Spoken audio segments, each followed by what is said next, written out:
This afternoon, I want to talk about art and activism with the subtitle of the artistic fight against indigenous invisibility. This piece is called Honor. I'm using an old illustration from a children's book from the 1950s, coupled with an image of a contemporary Native person, which raises a number of questions about what is Indian, what does an Indian look like.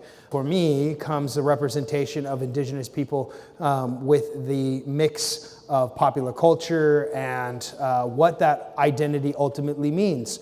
Oftentimes, we are left as a relic, people that existed one time and that no longer exist anymore, which I'm standing here telling you this is not true. Our modern existence is one that is a constant struggle. Not only are we still here, but that we live in the same spaces that you do, and oftentimes even like the same things that you do, because we are members of our tribal community, but we're also having an American experience. And in that American experience, I can uphold my tribal traditions and ceremony. I can also like Kendrick Lamar.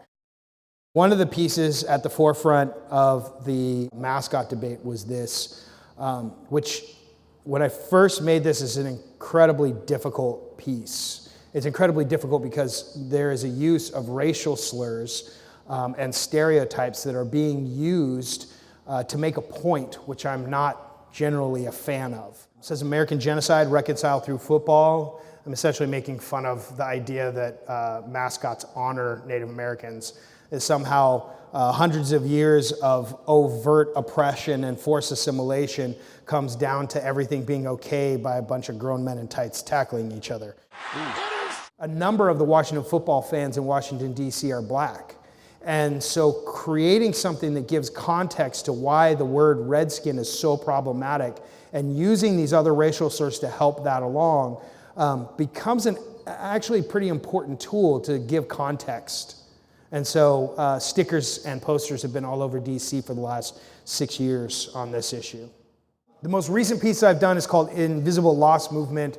This piece is almost entirely based on metaphor, but it's also based on space. It's based on existing in spaces that are not as obvious. Using traditional regalia that's used in powwows and other places, and stripped all the color out of them. Everything's black. The beadwork's black, the leather work's black, the ribbon work's black, and we dance. This is my daughter, Sage, my oldest daughter, in a jingle dress, and I'm in a men's northern traditional. And so it's not about some traditional ceremony, it's about being informed by the spaces that I have occupied throughout my life, and it's not about whether or not I'm dancing right or if I'm dressed correctly, but instead it's about the aesthetic value of this as a viable piece of art.